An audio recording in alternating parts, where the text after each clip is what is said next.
Hi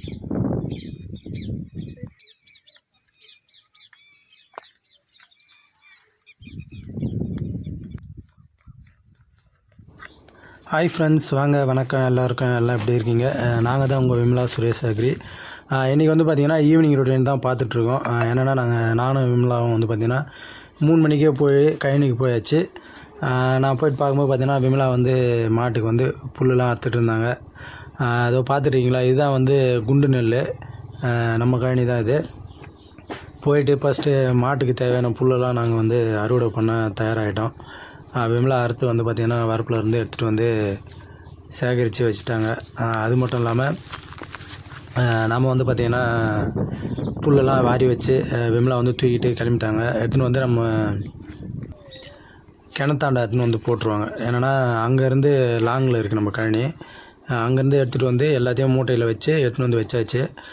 இப்போ வந்து பார்த்திங்கன்னா நம்மகிட்ட 4 பசுமாடு இருக்குது. 4 பசுமாட்டில் வந்து 2 மாடு வந்து சினையாக இருக்குது. அந்த சினை மாடு வந்து பார்த்திங்கன்னா இங்கே தான் இருக்கும் கழனியில். நம்ம வந்து பார்த்திங்கன்னா கழனியில் ஒரு களம் மாதிரி ஒன்று செட் பண்ணி வச்சுருக்கோம்.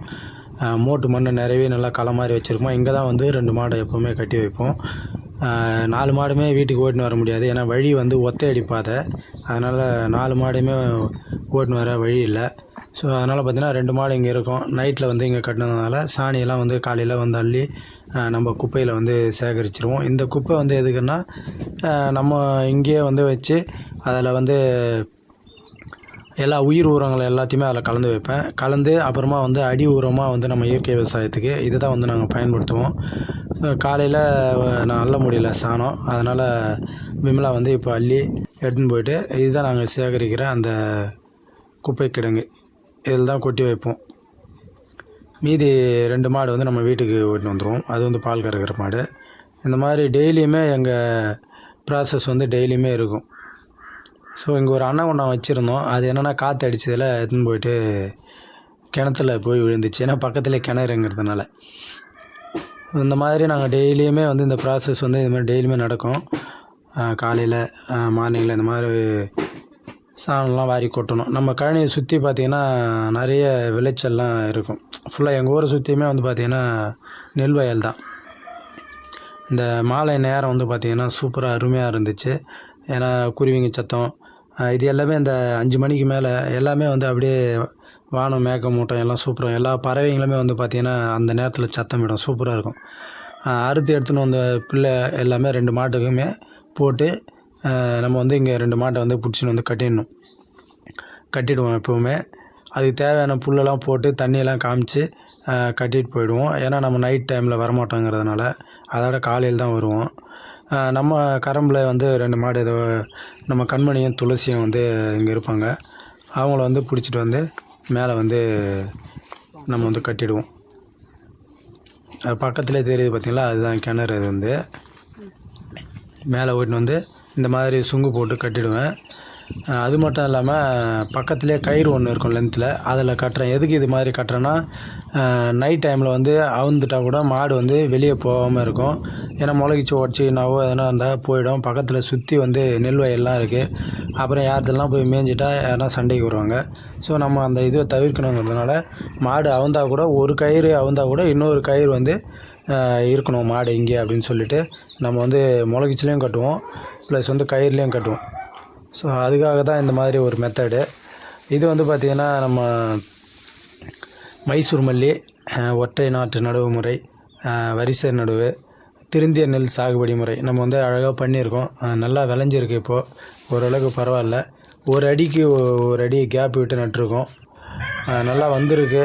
இது வந்து பார்த்திங்கன்னா பூங்கார், பெண்களுக்கு மிக முக்கியமான அரிசி பூங்கார் அப்படின்னு சொல்லுவாங்க. அதனுடைய இது எல்லாமே வந்து பெண்களுக்கு சுகப்பிரசவம் இந்த மாதிரி பிரச்சனைலாம் தீர்க்கக்கூடிய ஒரு அரிசி. சிவப்பு கலர் அரிசி இது வந்து. அப்படியே வந்துட்டு சரி நம்ம பார்வையும் வந்து நம்ம காவேரியும் ஓட்டிகிட்டு போகலான்னு வந்தவொடனே பார்த்திங்கன்னா என்னை பார்த்து நம்ம காவேரி வந்து பயந்துட்டா, யாரோ பின்னாடி வராங்கன்னு. அப்புறம் நான் தான் செல்லம் வரேன் அப்படின்னு சொல்லிட்டு பார்த்தேன். அப்புறம் என்னை பார்த்தது. அப்படியே போயிட்டு பாரு மாடை ஓட்டிகிட்டு கிளம்பலான்னு சொல்லிட்டு வந்து பாரு மாடை வந்து அவுத்தேன். அவருமே யாரா அவன் புதுசாக இருக்கான் அப்படின்னு சொல்லி பார்த்தாரு. நான் யாரும் இல்லை, நான் தான், வாங்க போகலாம் அப்படின்னு சொல்லிட்டு நம்ம புல்காட்டில் மேய்ஞ்சிட்டு இருந்தாங்க. அவுத்துக்குன்னு ஓட்டிகிட்டு கிளம்புனேன். ஏன்னா இப்போ இங்கேருந்து போயிட்டு அங்கே அது தெரியுது பார்த்தீங்களா மோடு, அந்த மேட்டாண்டை போயிட்டு நம்ம விமலா இருப்பாங்க, அவங்கக்கிட்ட மாட்டை கொடுத்துட்டு நான் வந்து அங்கே புல் இருக்கும் அதை எடுக்கணும். இப்போ வந்து விமலா கிட்ட மாட்டை கொடுத்துட்டேன், அவங்க வந்து ஓட்டிகிட்டு கிளம்பிடுவாங்க. நான் வந்து பின்னாடி வந்து புல் இருந்துச்சு, அதை போய் எடுத்து தலையில் தூக்கி வச்சுட்டு நம்ம கண்மணிக்கும் துளசிக்கும் பாய் அப்படின்னு சொல்லிவிட்டு 2 பேருமே என்னை பார்த்தாங்க. சரி ஓகே பாய் அப்படின்னு சொல்லிட்டு தூக்கிட்டு கிளம்பிட்டேன். ஈவினிங் பாருங்களேன் எந்த அளவு அந்த சூப்பராக இருக்குல்ல, தலையில் தூக்கிட்டு கிளம்பிட்டேன். இது வந்து பார்த்திங்கன்னா எங்களோட டெய்லி ப்ராசஸ் இதுதான். ஈவினிங்கில் இந்த மாதிரியே இருக்கும், எங்களோட ஈவினிங் ரொட்டீனே இதுதான், டெய்லியும் இந்த மாதிரி தான் இருக்கும். அப்படியே வீட்டுக்கு வந்துட்டோம். கிட்டத்தட்ட ஒரு 1 கிலோமீட்டர் இருக்கும். அங்கேருந்து அப்படியே நடந்து வந்து வீட்டுக்கு வந்தாச்சு. வந்த உடனேவே பால் வந்து 7:30 மணிக்கெல்லாமே க்ளோஸ் பண்ணிடுவாங்க. ஸோ அதுக்குள்ளே வந்து பார்த்திங்கன்னா நாங்கள் வந்து பால் கறந்து ஊற்றி ஆகணும். விமலா வந்து பார்த்திங்கன்னா வந்த உடனே அந்த வேலையை எப்போவுமே செய்வாங்க. வந்த உடனே பால் கறக்கிறது எல்லாமே ரெடி பண்ணிவிட்டு பாரு மாடை வந்து பால் கறக்க ஆரம்பிச்சிட்டாங்க. பாரு மாடு வந்து காம்பு வந்து ரொம்ப டைட்டாக இருக்கும், என்னென்னா கறக்கிறதுக்கு ரொம்ப கஷ்டமாக இருக்கும். விமலா வந்து அதை சாமர்த்தியமாக கறப்பாங்க, ஏன்னா எனக்கு அவ்வளோ கறக்க வராது. நான் கறப்பேன் கூட, ஆனால் ரொம்ப டைட்டாக இருக்கும். இந்த மாடு ரொம்ப ஓவர் டென்ஷனாக இருக்கும். எல்லாம் வந்து கஷ்டப்பட்டு அதை கறந்துடுவாங்க எப்படியாச்சும். நம்ம காவேரி மாடு வந்து பார்த்திங்கன்னா காம்பு நைஸாக இருக்கும், அவங்களுக்கு வந்து சீக்கிரமாக கறந்துடலாம். மகா வந்து குட்டி பார்த்தீங்கன்னா அம்மாவை இச்சு பால் குடிச்சு பார்க்குறாரு. ஈவினிங்கில் வந்து பார்த்திங்கன்னா எல்லாமே கிளைமேட் சூப்பராக இருக்கும். ஏன்னா அந்த பறவையின் சத்தம்லாம் வந்து பார்த்திங்கன்னா ரொம்ப அருமையாக இருக்கும். ஏன்னா கிராமத்தில் நீங்கள் எத்தனை பேர் இந்த மாதிரி அனுபவிச்சிருப்பீங்க? எல்லாருமே சிட்டியில் இருக்கவங்க இந்த மாதிரி அனுபவிச்சிருக்க மாட்டீங்க. கண்டிப்பாக இந்த மாதிரி அனுபவிச்சிருந்தீங்கன்னா கண்டிப்பாக கமெண்டில் வந்து சொல்லுங்கள். இப்படிமா பார்த்திங்கன்னா இப்போது ஒரு மாடு ஒன்று பார்த்திங்கன்னா முதல்ல கன்று போட்ட புதுசில் 3 லிட்டர் கறந்துச்சு. இப்போல்லாம் வந்து 2 லிட்டர் தான் கறக்குது. 2 லிட்டர் கறந்தால் நம்ம வீட்டுக்கு தேவையான நம்ம நாட்டு மாட்டு பால் காவேரிகிட்ட இருந்து ஒரு 1/2 லிட்டர் பால் எடுத்துக்குவோம். பாருங்கள் விமலா வந்து ஃபுல்லாக கறந்து அந்த மெயின் டின்னில் ஊற்றிட்டு அந்த இதில் இருக்கிறது வந்து நாட்டு மாட்டு பால், அதில் ஒரு 1/2 லிட்டர் வந்து நாங்கள் வந்து எங்கள் வீட்டு தேவைக்கு எடுத்துக்குவோம். பார்த்தீங்களா, இந்த மாதிரி எடுத்துக்குவோம். அந்த மெயின் டின்னில் மூடி வச்சுட்டு இப்போ வந்து நாங்கள் எடுத்துன்னு போயிட்டு பால் டிப்போவில் வைப்போம். வச்ச உடனே பார்த்திங்கன்னா அங்கே டிகிரி வச்சு ஊற்றிடுவோம். இந்த மாதிரி தான் டெய்லியும் எங்கள் ப்ராசஸ் நடக்கும். எங்கள் வீடியோ பிடிச்சிருந்தா மறக்காமல் சப்ஸ்கிரைப் பண்ணி பெல் பட்டன் ஆல் செட் பண்ணிக்கோங்க. மறக்காமல் கமெண்ட் பண்ணுங்கள், லைக் பண்ணுங்கள். அடுத்து இன்னும் வீடியோவில் சந்திக்கலாம். Okay bye.